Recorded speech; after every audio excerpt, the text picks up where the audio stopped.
Here, guys, I've not seen you. Does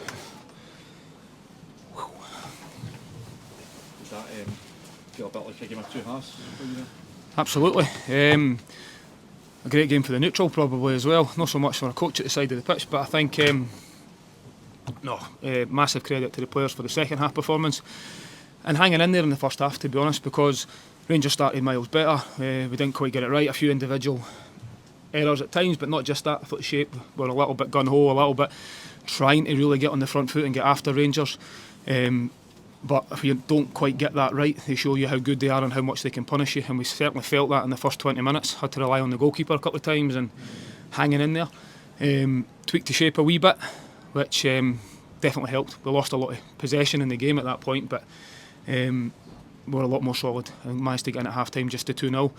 And then massive credit for the second half performance, the effort. Getting the first goal, well, the first goal of the second half was huge, because then at that point you're on the front foot, you get momentum, and then I thought from our second half performance we got at least what we deserved from the game. Is that the character you want to see from your players? Because maybe heads could have gone down after that first half hour, and then again after Rangers take the lead, but to be able to battle back a couple of times? Yeah, we've demonstrated that a few times now in recent weeks, which is something that has been questioned a lot this season. You know, I've had to sit and answer a lot of questions about the character of the group, the mentality of the group, but they've answered that numerous times in recent weeks, which is great. As I say, we had to ride our luck a little bit first half, but to come back the way we did, especially against a team like that, the Rangers are a really good side. To give them a 2-goal start is very, very difficult, but to then get back, to get 2-2 and then hit the post, had a couple of chances at the back of that. Gailey has his chance, shows you how far the group's come. And then once you get pegged back again to 3-2, it'd have been very, very easy to throw the towel in at that point, but I think again you've seen we finished the game strong and we've done everything we could to get back into the game, so credit to everyone involved. Delighted for the players. David, even at 3-2, did you sense as though you still had a bit of belief about you as a team, as a collective, that there might be at least a couple of chances still to come? Yeah, definitely, because of the way the second half had went. I think you could feel it in the stadium. You know, the crowd were right behind us, which at times when you find yourself 2-0 down could be difficult, you know, to back your side, especially against opposition like that. But I think I always felt it, that if we could get the next goal in the game, we could turn it, and then that was huge. And you could feel it in the stadium at the side of the pitch. You know, the players responded really well to that as well. We're on the front foot, desperate to try and get back into the game. From a coaching point of view, when it goes 3-3, you can see them trying to go again. You're probably looking at a little bit saying, make sure we don't get done again on the break. But by that point, the players are running on adrenaline. They're on the front foot and desperate to try and win the game, which is brilliant from where we've been to where we are now. As a coach, how do you assess a performance like that by Rocky Bashiri, good and not so good? Listen, I think firstly you need to credit Rocky for his performance. Yes, there's errors within it, of course. He wasn't the only one. There was a lot within it, as I've already touched on, even myself, tactically, jumping at the wrong times or maybe not quite getting the message on.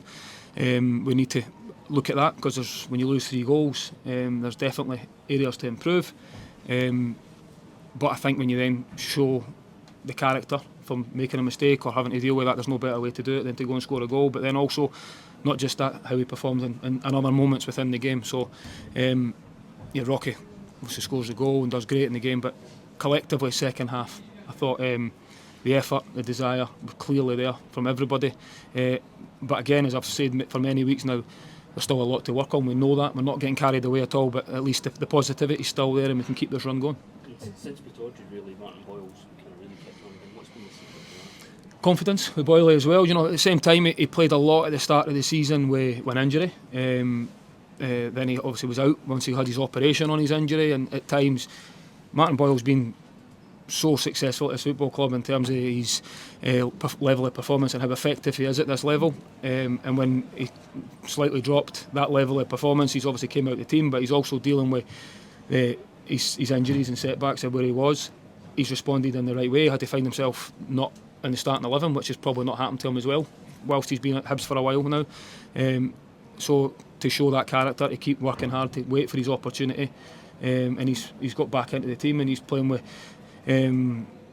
that belief and confidence in himself again, where he terrorises defenders and puts fear at them with his running power and his pace, and I think you've seen that today. David, did you see as much of his leadership qualities as you did just his natural quality on the ball? Yeah, you certainly see that. That's something that you know, I joke with Boyle quite a lot, because when I joined the club, or sorry, when he joined the club, if you'd said to me that he's going to turn out going to be a Hibs captain one day, I'd have laughed at you, just because of the type of character he is, and that he won't take offence to that. That's just how he is. But he's someone that, in his performances over the years for this club, his efforts, he's matured into that role, and it was something that I spoke to him a lot at the start of the season about, you know, the next thing for him, which is to really show and lead by example, because of his level of performance, but also his character he is, and around the dressing room every single day, and really show that leadership skills, which I think you could clearly see today was there for everyone to see, which is great.